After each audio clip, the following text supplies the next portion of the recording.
The process to rename Ryerson University remains ongoing, but according to university officials, progress is being made. While they remain tight-lipped about what the potential new name could be, one thing they're now confirming, the name Ryerson won't be replaced with the name of any other person. Names are complicated in a different way, for example, than a place or a location, because names come attached to people, obviously, and people were very complicated as people.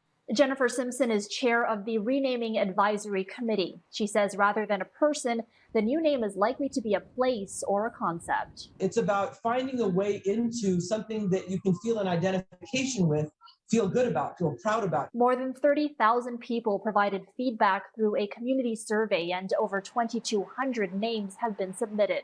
Those names will be pared down to a short list of fewer than 10. Simpson says the advisory committee will be considering things like whether it represents a diversity of perspectives, as well as practical matters like, is it legally available? But even after some prodding, she declined to reveal any names that are on the table.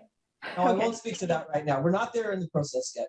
Work to rename the institution officially began in August last year. It was one of 22 recommendations put forward by a special task force charged with looking into the life and legacy of Edgerton Ryerson. Months earlier, Ryerson's statue was toppled by protesters, his image seen as a painful reminder of a man widely recognized as a key architect of the residential school system. But the renaming process itself has received some criticism. Last year, Miranda Black, an Indigenous master's student, quit the committee. In an op-ed in the student newspaper, she called the committee a, quote, reflection of white supremacy. In an email to CityNews, Black wrote in part, the university has gone about the renaming process in a way but has not upheld reconciliation. They've taken an approach that was easy for them and their funders. As Indigenous students, we proposed ways that they could have incorporated values which they decided to ignore. Simpson insists the group of about 16 members represents a number of diverse perspectives and has resulted in constructive dialogue.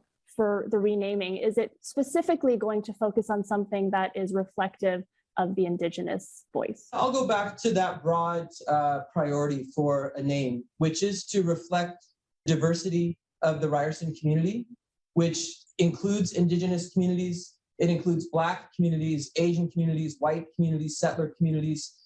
We have such a range of diversity. The committee expects to submit a report along with its short list of names to the university's president by the end of this academic year. The final name will then be submitted to the Board of Governors for approval. For City News, I'm Erica Natividad.